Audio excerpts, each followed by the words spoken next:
ಸ್ನೇಹಿತರೆ, ಇವತ್ತು doctor Sharanabasappa Kolkar sir ಜೊತೆಗೆ ಒಂದು ಶಾಸನ ಹುಡ್ಕೊಂಡು ಬಂದಿದ್ದೀವಿ ಕನಗಿರಿ ತಾಲೂಕಿನ ಬಂಕಾಪುರದಲ್ಲಿ. ನಿಜಕ್ಕೂ ಶಾಸನಗಳನ್ನು ಹೇಗೆ ಓದಬೇಕಂತಂದೇಳಿ ಒಂದಿಷ್ಟು ನಾವು ಕೂಡ ಕಣ್ಣಾರೆ ನೋಡ್ಬೇಕಂತ ಬಂದಿವಿ ಸರ್ ಜೊತೆಗೆ. ನಮಗೆ ಅದೃಷ್ಟವಶಾತ್ ಮುಮ್ಮಡಿ ಉಡಿಚ ನಾಯಕನ ಹೆಸರು ಕಾಣ್ತಾ ಇದೆ. ಆಮೇಲೆ ಸರ್ ಹೇಳಿದ್ದೆ ಫೈನಲ್. ನೋಡೋಣ, ಒಳ್ಳೆ ಇತಿಹಾಸಕ್ಕೆ ಬೆಳಕು ಚೆಲ್ತಕ್ಕಂಥ ಒಂದು ಪ್ರಮುಖ ಶಾಸನ ಅಂತ ಹೇಳ್ಬೋದು. ನೋಡೋಣ ಅದ್ರ ಪಠ್ಯ ಏನಿದೆ ಅಂತ ನೋಡೋಣ. ಉಡಿಚಿನ ಹಾಕಿದ್ದು ಇಲ್ಲಿ ಚೆನ್ನಾಗಿ ಇದ್ರಾಗ ಕಾಣ್ತಾರೆ. ನಾವು ಕಣ್ಣಲ್ಲಿ ಇದಾಗುತ್ತೆ ಕ್ಯಾಮ್ರಾದಲ್ಲಿ ನೋಡಿ. ನಾಯಕ ಇದಕ್ಕಿಂತ ದೊಡ್ಡದೈತೆ ಉಡಿಚಿನ ಶಾಸನ ಇಲ್ಲದ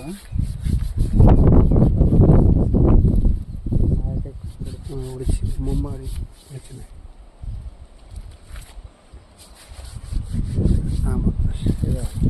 ಶಂಕರ ಚಂದಪ್ಪ. ಇದು ಸೂರ್ಯ.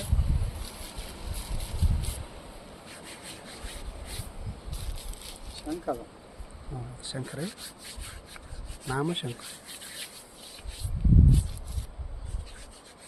ಇದು ಹೊಸ್ದಾಗಿ ನಾವು ಕಂಡುಹಿಡಿದಿದ್ದ ಆ್ಯಕ್ಚುಲ್ ಸಿಸ್ಟಮ್ ಬೇರೆ ಐತಿ. ಅದು ಇವು ಅದಾವ ನಮ್ಮ ಎಲ್ಲ ಬ್ರಷ್ ಪೇಪರ್ ಕಾಪಿ ತೆಗಿಯೋದವ, ಬಟ್ ಈ ಗಾಳಿಗೆ ಬರಲ್ಲ ಅಂತ ಇದನ್ನು ವಿಧಾನ ಅದಾರ ಕ್ಲಿಯರ್ ಓದಕ್ಕೆ ಬರ್ತಲ್ಲ.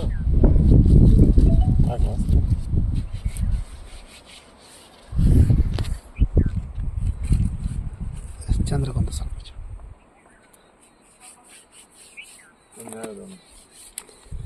ಸರ್ ಚಂದ್ರಗೊಂದು ಸರ್ ಇಲ್ಲ